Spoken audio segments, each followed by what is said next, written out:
Hi, everyone, and welcome to another episode of Insights with Experts. Joining us here today, we are very fortunate to have Miss Romina. Now, Romina is a business design consultant at the chemistry team. In addition, she is also the founder and a blogger at Blaastyle. Now, Romina, it is absolutely wonderful to have you here today. How are you? I'm doing great. It's rainy here in Singapore. It's pouring actually, but besides that, it's fresh and cool. Awesome. So, Romina, I gave quite like a rough macro overview of who you are, where you work, and all that stuff. Can you maybe tell us what that journey actually looked like? What made you want to go into consultancy? What made you want to go into fashion? What did that journey actually look like? Fashion has been my passion since I was a kid. Like since I was a teenage, I was passionate about fashion. I was drawing fashion. I was reading about fashion. I was stuck on like the TV back then to watch the fashion show, and I would like just go to museum and like go to Paris and just like all those beautiful like stores and stuff. So it started from this, and I started Blaastyle when I was in 2011. And back then, like blogging wasn't like a big thing yet, but it was more like a door to share with like-minded people and people that had the same interest. Not only like besides your friend, it was the larger community. So that's what got me on Blastai. And because I was back in Switzerland, I was the first to start a blog. I was quickly referenced on Google, so there wasn't like this whole like trying to optimize for SEO or SEM back then. It was kind of an organic reach. And while I was in university and studying business, it kind of picked up. So I got invited to events. I got to collaborate with amazing brands. And after university, I just decided to go full time for this. So it was super interesting. I learned so much from people and the brand I've worked with. And next to it, I had this kind of entrepreneur mindset, I'd say. So somehow the unconventional path for like business students, because they're like, oh, let's go to the big consultancy and like banking, especially in Switzerland. So I was born and grew up there. But then I was like, no, I'm just going to do my thing. So I went into that and had like a few different ventures on the side, like with a few friends. We founded like an association to promote the up and coming artists in my hometown. And then also trying to kickstart my ventures. So doing to a series of like startup weekends, trying to build a fashion intelligence system. Major failure because I did not find like-minded people to continue this venture. Um, and yeah, so after this, I was like, okay, maybe you've done enough in the entrepreneurial world, and you could learn also more from like a more structured environment that is the corporate one. So I joined as a social and digital media executive. That was my title back then, in Singapore, in one of the luxury watch retail. So it was kind of in the same fields. And eventually, what I noticed is that I was getting bored super quickly. So I needed like an environment where I could have like different projects to work on. So although it was quite interesting for the past 1 year that I was there, I implemented, it was more about digital transformation because I had to implement kind of like the digital department of the marketing there. And then I was like, okay, I want to continue doing that, but with many different clients. So I moved to Tokyo and I continued this consultancy job there. And then I was like, okay, marketing is fun, but I want more challenges. And this is where I ended up as a business design consultant here at Chemistry. And what I try to do is bridge the gap between the business and design fields. So trying to develop product and service solutions that make sense for both organizations and users. And more specifically, I have a core focus in circular economy, where again, I lead some of our ventures there. So developing actually a spin-off startup at the moment in the circular economy.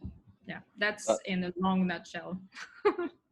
no, that's really impressive. I really appreciate you mentioning how you're like consistently proactively undertaking additional challenges, because I think that really demonstrates your passion very well, and I think it's good advice for the youth to take on board, to always seek additional challenges and make the most of every opportunity, and to keep moving on until you satiate that desire. Um, you mentioned some of your work revolves around the circular economy. What exactly is the circular economy, and why do you think the youth of today should be paying so much attention to it? So the circular economy, it has like hundreds definition online. So don't get suddenly surprised if you type on Google, like what is a circular economy and you have like 100 definition. It has been like such. While the concept and the approach is not new, we are still trying to figure out what is the best approach to implement the circular economy. And so what it is, I always refer back to one of the biggest actually reference in the industry, that is Ellen MacArthur. It is about like moving away from the take, make, waste economy, essentially. So that is a linear model. So what we are trying to do is essentially close the loop in the whole value chain. So starting from the very raw material to the end consumer. And so again, I'll quote Ellen MacArthur, three key principles, which is essentially designing out of wasted pollution. So how can you optimize the way you use essentially your different raw material, your materials and goods, and then keep product and material in use. So for example, like talking about recycling or talking about refurbishing, remanufacturing, how can you essentially not just throw it away and it goes to the landfill or it pollutes, it just go back in a continuous cycle. And eventually there is also the regenerating natural system. So essentially developing the whole like bio ecosystem or environment. So as in when you throw an apple in the nature, it just goes back to the land, right? So it's not harming nature per se. But behind those three key principles, I think what is really important for circular economy is to differentiate it from sustainability. Because I think there is a huge confusion, especially for other people who are out there. They're like, oh, circular economy is just like another thing for another term for sustainability, which is not really true. It does have the approach of making positive impact for the environment, society, and people eventually. But behind it, it's really about developing sustainable economic systems. So there is a monetary incentive behind for organizations who want to implement, or not only organizations, but also communities and people who want to implement a circular business model. Yeah. So. I just really quickly explore into the circular economy just a little bit more. And the reason being is because if we look at the demographic of the people that view these podcasts, they come from places all over the world, from lower income countries to high income countries. Some of them themselves are even entrepreneurs in perhaps lower scale businesses and higher scale businesses as well. So essentially what we have are these diverse range of viewers. And so that's why I wanted to perhaps talk about the entire concept of the circular economy.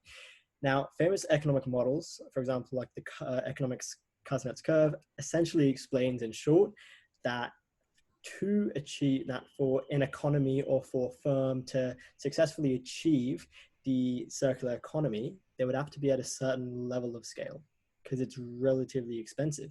I wanted to ask then, do you think that's true? Do you think that perhaps a smaller scaled firm or a lower income country can still successfully achieve the circular economy? And if so, why?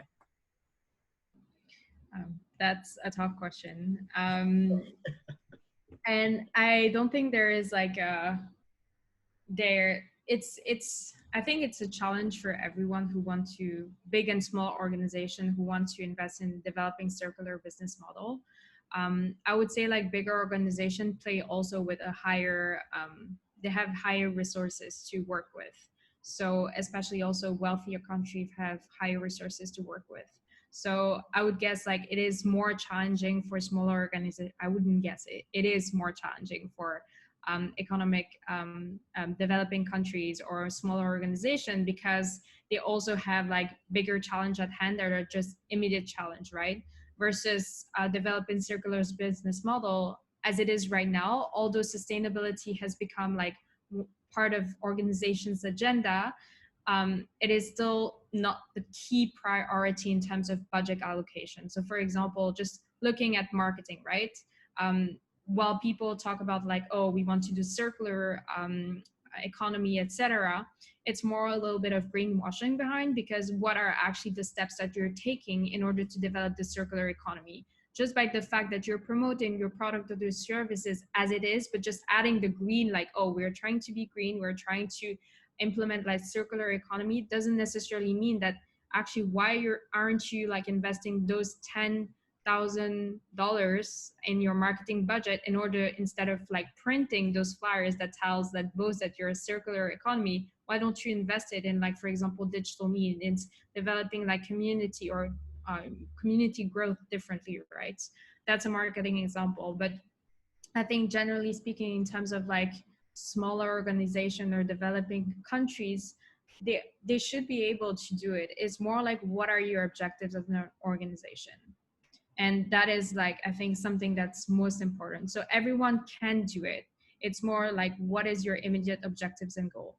And one thing that also, in order for the circular economy to be fruitful and work, you need to collaborate. And that's one key essential thing that I also notice in my line of work. And as I'm developing this spin-off venture that's called Orbo.io, where we're trying essentially to, using blockchain technology as a mean, trying essentially to enable circular economy for the value chain partners. So essentially it's ensuring that there is a circular governance and that you can measure the impact of your circular economy initiatives throughout this value chain. And so what we see is that everyone is willing to collaborate and everyone is willing to invest, but then it's not just that straightforward.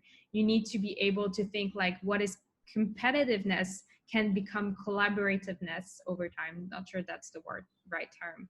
And so I think like in smaller countries or organization, you don't necessarily see that straight away. But at the same time, you also have more opportunity because you're more nimble, you're more flexible, you're not structured. So you can also reach out to other people. You can also find ways to develop new products, new services, shift them, redesign them for a circular economy. So I think it's not really about like whether it's more difficult or whether it's more challenging. It's also what challenges are you trying to address and what is your objective and goal as an organization or as a community. I'm not sure whether it answers. Yeah, and I think it did. And I actually just wanted to quickly follow up with that statement that you made.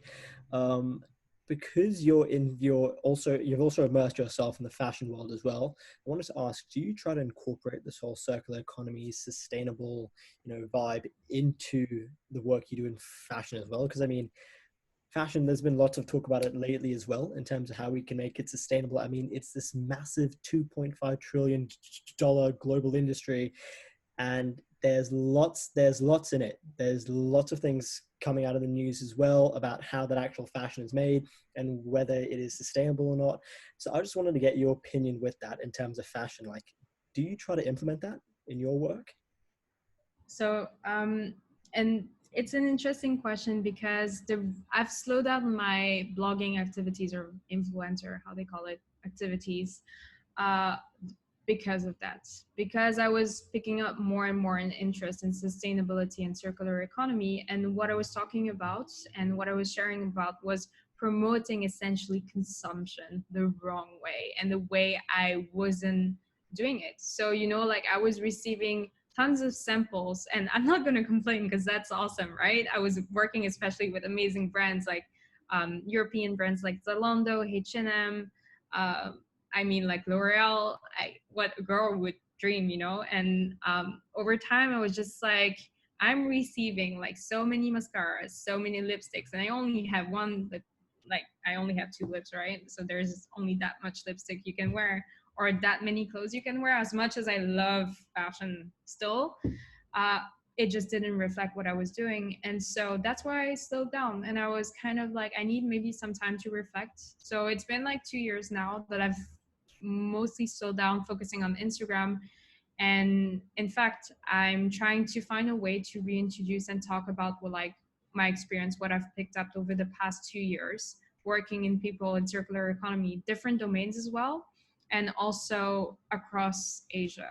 Because I was born in Switzerland, I went to Tokyo, I've been now to Singapore, and I've worked with international brands. So I've been gaining so much experience, and what I've seen and what I see in fashion is that the main problem is because people are still looking for mass consumption, and it is very much price driven. Like, while there are many studies and surveys that attest that people are willing to pay the higher price when it comes to like a clothing. So you're willing to pay like maybe $90 for a t-shirt that makes a positive impact, being environmental or social, right? Because there's so many issues with Bangladesh, for example, or China, or whatsoever country that produce in masses, right?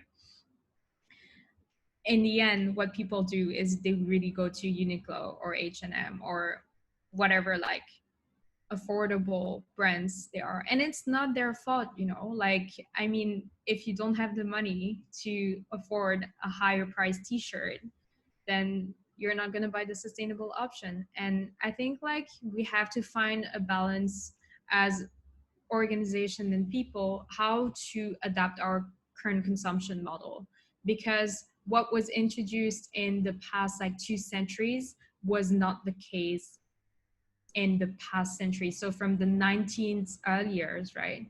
You had 4 seasons and you had two wardrobe.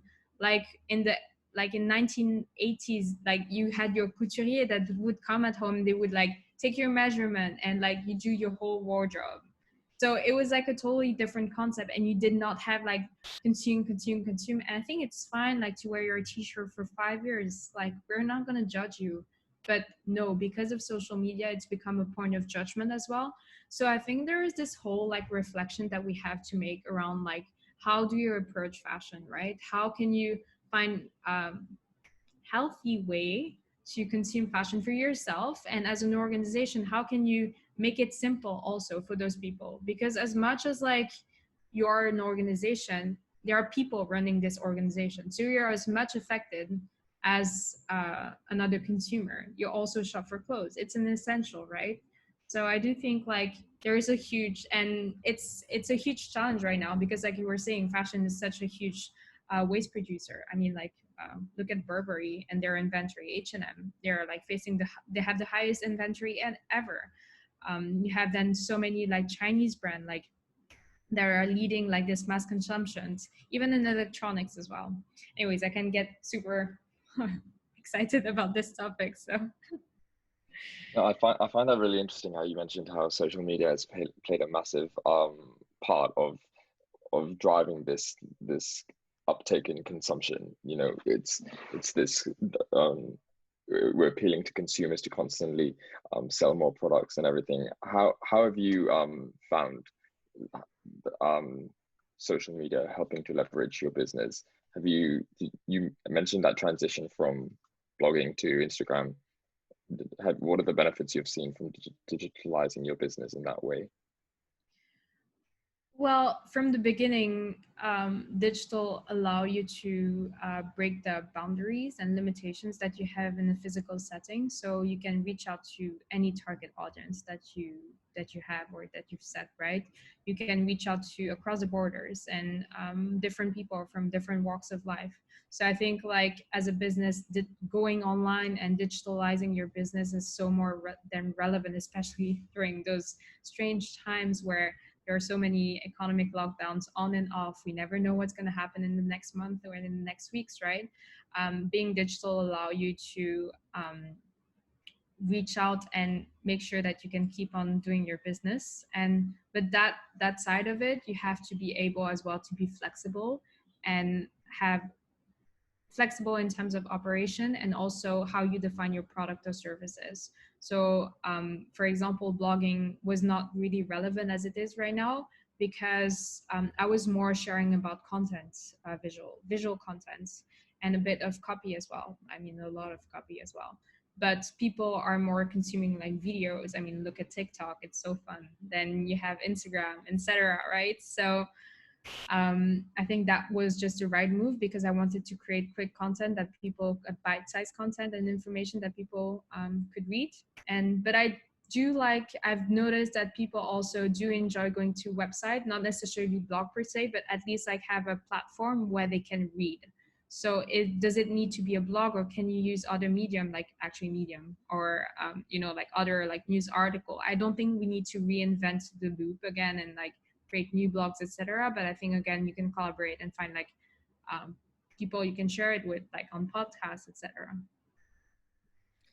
I think with the pandemic, it's more pertinent than ever how the appeal of digital platforms. You know, we've seen such a massive uptake in online shopping and stuff. So I think what you said is definitely relevant. I really appreciate that.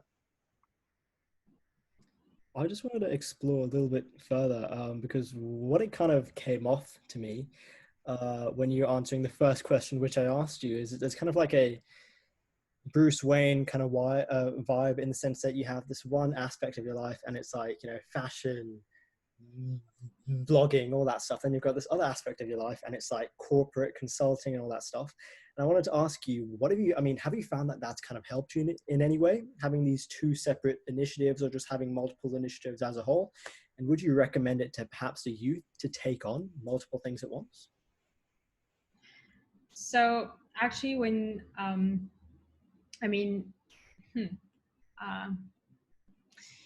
so it is true that I have like my digital self and my real self. So what you see right now is more me talking like my real self, I guess. Because I think it's just like, I highly curate the content that I share online and how I appear online. So people can think or can create an image of myself. And that is fine. And that is exactly what I want. And to answer your question, it was for me important to differentiate those two. And for me, in some ways, like what is my corporate or consulting life or my line of work is more like my personal stuff. Like I enjoy working and I don't necessarily need to share about everything on social media. But what I do share on social media is content and information that I want people. So for me, social media is not sharing about me only. Like I don't want to be that influencer, but I want to share with a community. I want to spark conversation on a topic I am interested in. And I hope you too are interested in. So I think like this is how I differentiate the both. Like Blaastyle that I have right now is for me an outlet to discuss about various topics that are in my line of interest, right? Versus what I do in the consulting world is for my personal growth, trying to understand like how can I grow my skills, etc. So very differently than what I share on social media. I work with government bodies in Singapore and I work with small SMEs and larger organizations. I do training and workshops and you'll never see me doing that on social media. So I guess that's like the balance that I found. And I do enjoy the both. I'm also, I think, a little bit hyper. So I need to have always something going on. So yeah.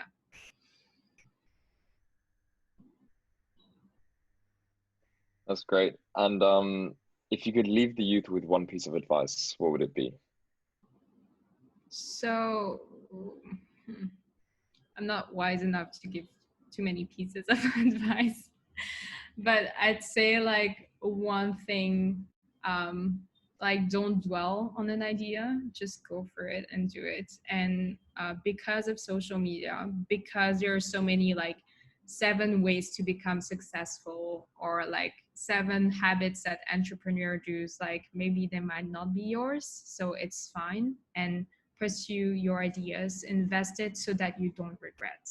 I think that's like the thing. Like I've noticed that sometimes I just like I'm a potato cow, like, and just like do nothing, and I hate myself when I do that. And I feel so much more like full of like doing stuff and like not dwelling on ideas, but like doing them. So be a doer. I guess that's such a standard basic advice, but yeah, that's mine. Thanks for listening in. This podcast has been brought to you by Desire, a platform designed to bridge the gap between the youth and professional.